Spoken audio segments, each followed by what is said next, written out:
The midday sun has passed. Go, take your lunch. I will stay on board.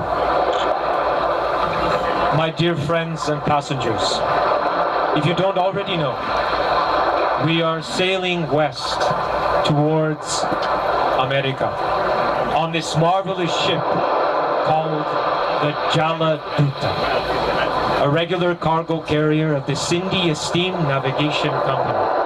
I am your captain, Arun Pandya. I pray to Lord Vishnu that he may protect us on this journey which we share together. Yes, I have been captain aboard this ship for many, many years. She has taken me all over the world and to many of the famous seaport cities. Tokyo, Japan. Rio in Brazil. Sydney, Australia. Vladivostok in the former Soviet Union. And even Vancouver, Canada. And to America many, many times. But I must warn you, the North Atlantic Ocean can be very, very rough. And many a seasoned sailor has become extremely ill. Yet at times like this, when the ocean is fairly calm, she lulls us into a false sense of security. Which reminds me of one such voyage I undertook not so long ago. The ocean voyage of 1965 was the most calm one for the Jaladuta. In fact, in all my years at sea, I have never experienced such a calm North Atlantic crossing. And also, that same year came on board a most extraordinary passenger.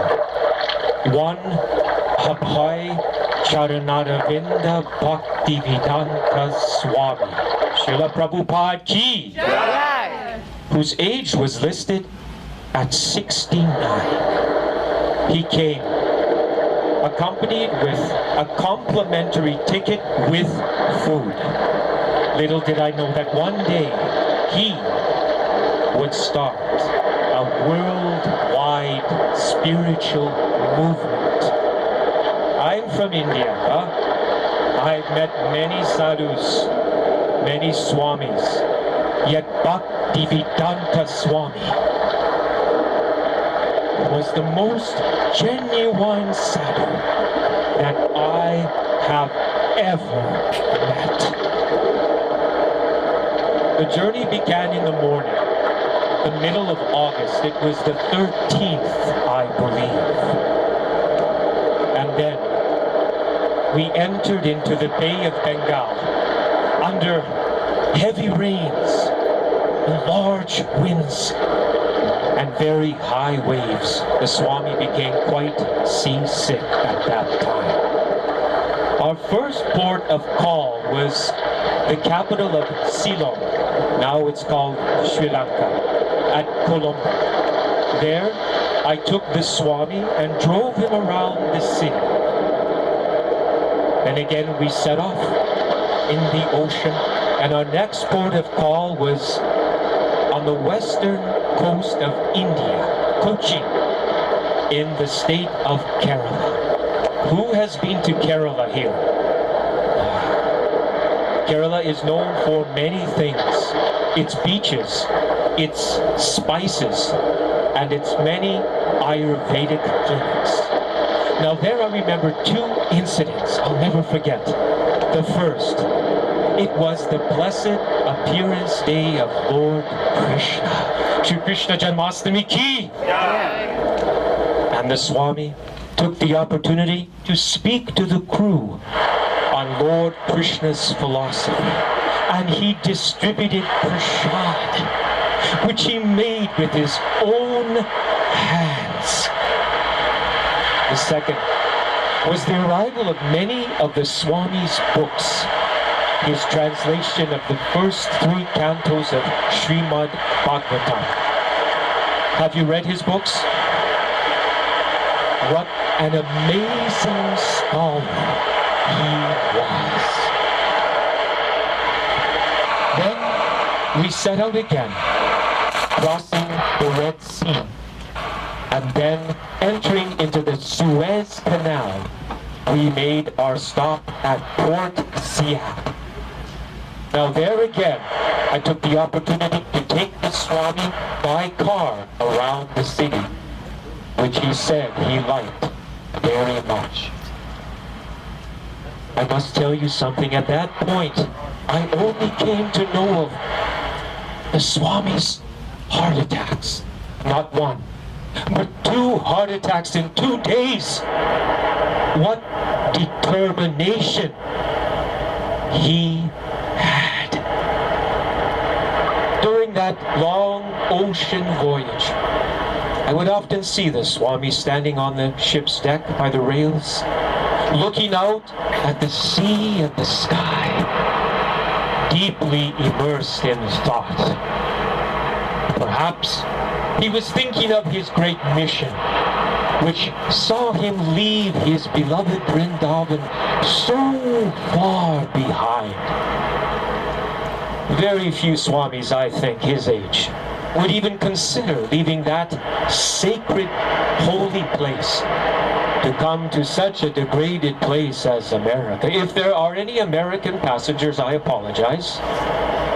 Yet, the Swami came with something of so great value that he could not keep it for himself. He came and brought the message of bhakti, devotion to Lord Krishna, and he was willing to give it to anyone. What compassion he had. Mrs. Pandya, who's not on this trip, she once foretold of the Swami's future. She said, if somehow or other he could pass over the crisis in his health, then that would indicate the blessings and goodwill of Lord Krishna. What a great devotee he was. Here, I have a memento from him, a prayer that he wrote while aboard my ship. Please, let me read it to you.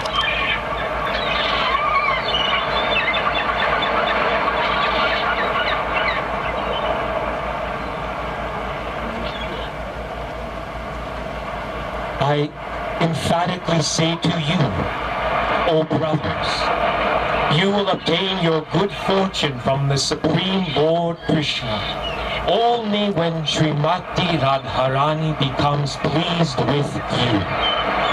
Srimad Bhakti Siddhanta Saraswati Thakur, who is very dear to Lord Gauranga, the son of Mother Sachi, is unparalleled in his service to the Supreme Lord Sri Krishna. He is that great saintly spiritual master who bestows intense devotion to Krishna at different places throughout the world.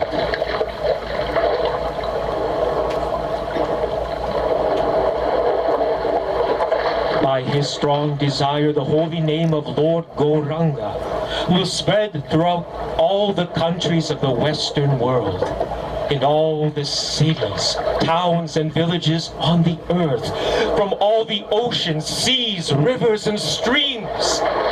Everyone will chant the holy name of Krishna. As the vast mercy of Sri Chaitanya Mahaprabhu conquers all directions, a flood of transcendental ecstasy will certainly cover the land.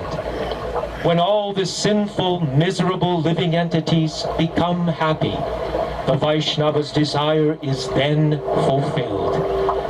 Although my Guru Maharaj ordered me to accomplish this mission, I am not worthy or fit to do it. I am very fallen and insignificant. Therefore, O Lord, now I am begging for your mercy, so that I may become worthy. For you are the wisest and most experienced of all.